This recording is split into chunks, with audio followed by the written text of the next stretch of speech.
Good morning and welcome to 365 Days of Amazing Stories with Theo Mira. Here we are on day 214 of 2025, and I'm continuing telling short stories. This one, having a best friend.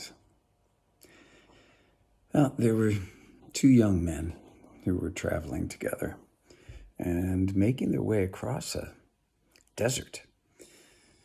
They were exploring an area where it was quite arid, and as they were walking, perhaps it was from the heat and just being aggravated by how hot it was.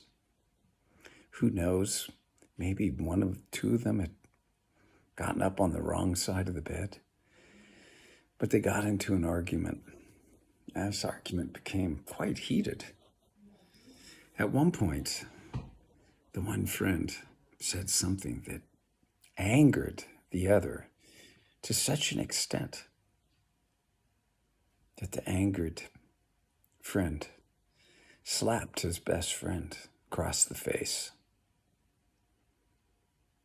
The argument ended with that. Things had escalated too far, it seemed, and that friend that had gotten slapped bent down and in the sand wrote, "Today, my best friend slapped me in the face." Now they kept walking. They walked for quite some time, and eventually, off in the distance, in that shimmering way that they wondered whether it was real or not, they saw palm trees growing up out of the desert, an oasis. They made their way to that oasis, and there was a beautiful spring of water coming into a fountain.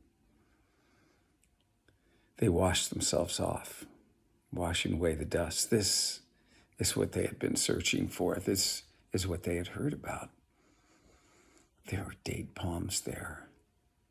It was beautiful.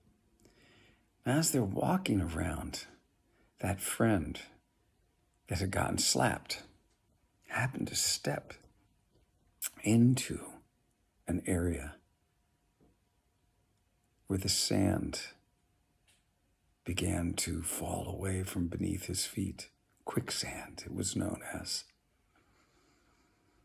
His body began to sink into this quicksand, and it seemed there was nothing he could do to stop it. He tried to step out of it, but every time he moved in one direction or another, he sunk further.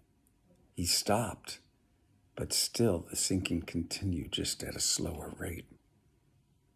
His friend quickly searched the area and found a palm frond, which he extended out to his friend. His friend lay down on this palm frond, and his friend pulled him to safety. There and then, he chiseled into a rock. "Today, my best friend saved my life." Now, the friend who had slapped him and saved him wondered, looked at him and asked, "After I hurt you, you wrote in the sand, and now you write in stone.